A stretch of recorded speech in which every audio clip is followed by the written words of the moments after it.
Welcome to the Atlantic Perspectives podcast.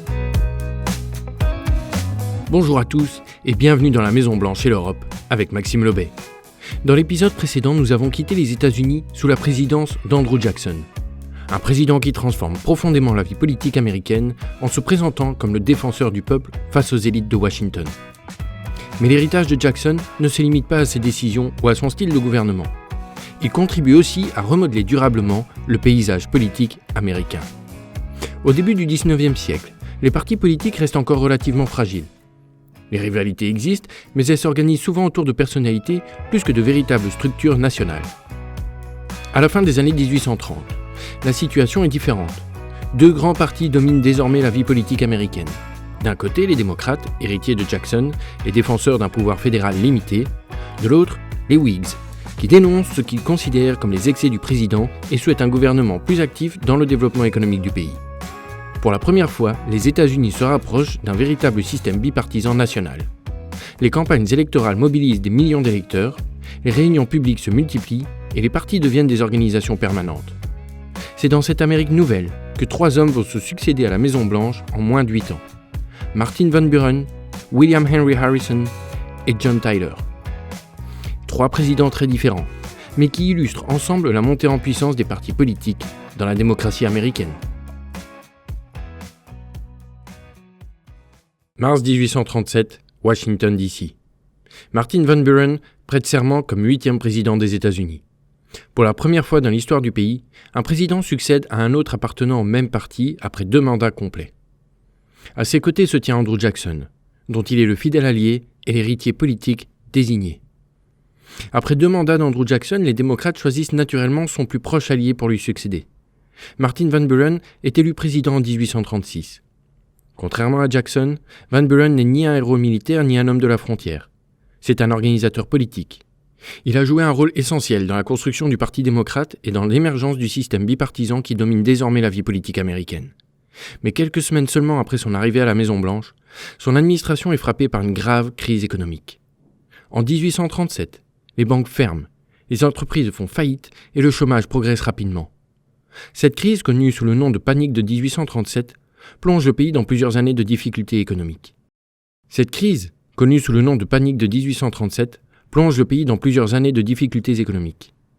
Pour les Américains, la crise semble d'abord être un problème national. Pourtant, ces causes dépassent largement les frontières des États-Unis. À cette époque, le Royaume-Uni est la première puissance économique mondiale. Londres est le principal centre financier de la planète et les capitaux britanniques financent une partie importante du développement américain, notamment dans les secteurs bancaires, commercial et ferroviaire. Lorsque la conjoncture se détériore au Royaume-Uni, les banques britanniques réduisent leurs investissements à l'étranger. Les flux de capitaux vers les États-Unis ralentissent brutalement, fragilisant une économie déjà confrontée à des difficultés internes. Pour la première fois, les États-Unis découvrent à quel point leur prospérité dépend également d'événements qui se produisent de l'autre côté de l'Atlantique. Cette crise révèle une réalité nouvelle. Même si Washington continue d'éviter les alliances politiques avec les puissances européennes, les liens commerciaux et financiers entre les deux continents deviennent de plus en plus étroits. Sur le plan diplomatique, Van Buren doit également gérer une crise avec le Royaume-Uni. En 1837, des rébellions éclatent dans le Canada britannique. Certains insurgés trouvent refuge aux États-Unis et bénéficient du soutien de sympathisants américains. L'un de ces groupes utilise un navire à vapeur appelé le Caroline pour transporter les hommes et du matériel à travers la rivière Niagara. En décembre 1837, les forces britanniques franchissent la frontière, s'emparent du navire, y mettent le feu et le laissent dériver vers les chutes du Niagara. L'incident provoque une vive émotion aux États-Unis. De nombreux Américains dénoncent une violation de leur souveraineté et certains réclament même une guerre contre le Royaume-Uni. Moins d'un quart de siècle après la guerre de 1812, une nouvelle confrontation entre Londres et Washington paraît possible. Martin Van Buren choisit pourtant la prudence.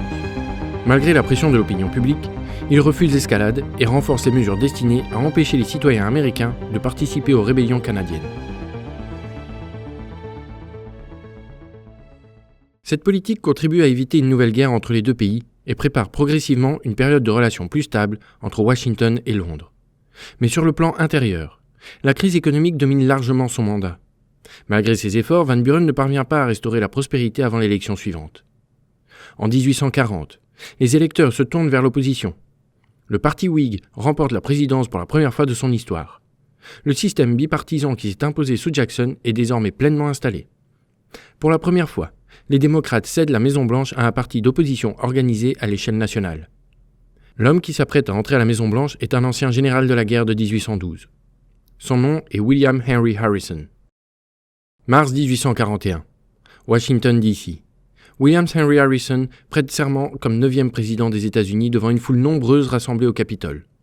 Ancien général de la guerre de 1812, il vient de remporter l'une des campagnes électorales les plus marquantes de l'histoire américaine. Quelques mois plus tôt, les Whigs ont remporté une victoire éclatante face au président sortant Martin Van Buren. Cette élection de 1840 illustre l'évolution rapide de la vie politique américaine. Les Whigs comprennent que pour battre les démocrates, ils doivent utiliser les mêmes méthodes qui ont fait le succès d'Andrew Jackson. Ils organisent de grands rassemblements populaires, diffusent des slogans simples et mobilisent les électeurs à une échelle encore jamais vue. Leur candidat, William Henry Harrison, est présenté comme un homme du peuple, vivant dans une simple cabane en rondin, même si la réalité est plus nuancée. La stratégie fonctionne. Pour la première fois, les démocrates perdent la Maison-Blanche face à un parti d'opposition solidement organisé. L'alternance politique devient une réalité durable aux États-Unis. Mais la présidence Harrison tourne rapidement au drame. Le jour de son investiture, le nouveau président prononce un discours particulièrement long sous un temps froid et pluvieux. Quelques semaines plus tard, il tombe gravement malade. Le 4 avril 1841, seulement un mois après son entrée en fonction, William Henry Harrison meurt à la Maison-Blanche. Jamais un président américain n'était décédé en exercice. Sa disparition provoque immédiatement une question constitutionnelle inédite. Qui doit désormais exercer le pouvoir présidentiel ?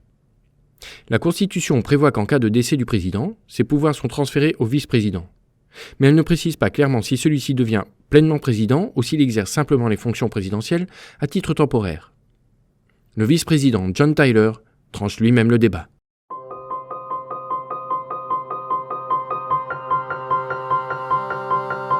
Avril 1841, Washington, D.C. John Tyler prête serment et affirme qu'il est désormais le président des États-Unis à part entière. Cette décision suscite des critiques, mais elle finit par être acceptée. Le précédent établi par Tyler en 1841 sera ensuite suivi à chaque succession présidentielle jusqu'à être officiellement inscrit dans la Constitution plus d'un siècle plus tard. Élu sur le ticket du parti Whig, Tyler partage en réalité peu des idées de nombreux dirigeants de son propre camp. Originaire de Virginie et attaché à une vision limitée du pouvoir fédéral, il s'oppose à plusieurs projets défendus par les chefs Whigs au Congrès. Les tensions deviennent rapidement ouvertes. Après plusieurs vétos présidentiels, une grande partie de son gouvernement démissionne. Le parti Whig finit même par l'exclure de ses rangs. Pour une large partie de son mandat, John Tyler gouverne donc sans véritable soutien partisan. Cette faiblesse sur le plan intérieur contraste avec plusieurs succès diplomatiques importants. Depuis la guerre de 1812, plusieurs différends opposent encore les États-Unis et le Royaume-Uni. Certaines portions de la frontière avec le Canada britannique restent contestées, notamment dans la région du Maine. L'affaire du Caroline, sous la présidence Van Buren, a également laissé des tensions entre Washington et Londres. En 1842, ces questions sont abordées lors de négociations entre le secrétaire d'État américain Daniel Webster et le diplomate britannique Lord Ashburton. Le résultat est le traité Webster-Ashburton. Cet accord fixe définitivement plusieurs portions de la frontière entre les États-Unis et le Canada britannique. Il contribue également à apaiser les tensions nées de l'affaire du Caroline et améliore la coopération entre les deux pays sur plusieurs sujets internationaux. Le traité ne fait pas disparaître toutes les divergences entre Washington et Londres, mais il marque une étape importante. Pour la première fois depuis la guerre de 1812, les deux puissances règlent par la négociation un ensemble de différends susceptibles de dégénérer en crise majeure. Les relations anglo-américaines entrent progressivement dans une période plus stable. Mais un autre dossier attire désormais l'attention de Washington. Le Texas. Depuis son indépendance vis-à-vis du Mexique en 1836, la République du Texas existe comme un État souverain. Les États-Unis observent avec intérêt cette jeune république située à leur frontière sud-ouest. Le Royaume-Uni suit également la situation de près. Londres entretient des relations diplomatiques avec le Texas et voit dans son indépendance un moyen de limiter l'expansion de la puissance américaine sur le continent nord-américain. Aux États-Unis, certains responsables craignent qu'une influence britannique durable ne s'installe dans la région. Ces inquiétudes renforcent les partisans de l'annexion. À la fin de son mandat, John Tyler fait de l'entrée du Texas dans l'Union l'une de ses priorités. En mars 1845, quelques jours avant de quitter la Maison-Blanche, il signe la résolution qui ouvre la voie à l'annexion du territoire. Cette décision transforme profondément l'avenir du pays. Elle accroît les tensions avec le Mexique, qui continue à considérer le Texas comme une province rebelle. Elle ouvre également une nouvelle phase de l'expansion américaine vers l'Ouest. Lorsque John Tyler quitte la présidence en 1845, les États-Unis sont sur le point d'entrer dans une période de conquête territoriale sans précédent. L'homme qui succède à Tyler entend accélérer ce mouvement. Son nom, James Knox Polk.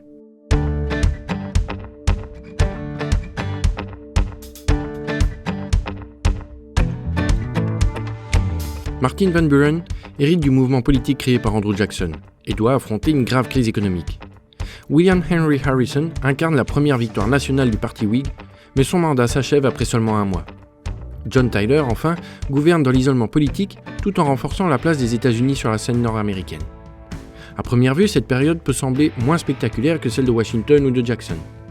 Pourtant, elle marque une étape importante dans l'histoire politique américaine. Les démocrates et les Whigs s'imposent désormais comme 2 grandes forces du pays. Les campagnes électorales deviennent nationales, l'alternance politique s'installe durablement. Et les institutions américaines démontrent leur capacité à survivre à une crise inédite avec la mort d'un président en exercice. Sur le plan international, les États-Unis continuent d'éviter les alliances européennes, mais les liens économiques, diplomatiques et stratégiques avec le vieux continent deviennent de plus en plus visibles. Enfin, avec l'annexion du Texas, une nouvelle étape s'ouvre. Les États-Unis regardent toujours plus vers l'ouest. Dans le prochain épisode, nous suivrons James Polk, l'un des présidents les plus ambitieux de l'histoire américaine, dont les décisions vont transformer la carte de l'Amérique du Nord et rapprocher le pays des débats qui finiront par déchirer l'Union. C'était la Maison-Blanche et l'Europe avec Maxime Lobet. N'oubliez pas de vous abonner et de partager le podcast. Retrouvez le contenu d'Atlantic Perspectives sur les réseaux sociaux et sur son site internet atlanticperspectives.org. Music licensed via Epidemic Sound.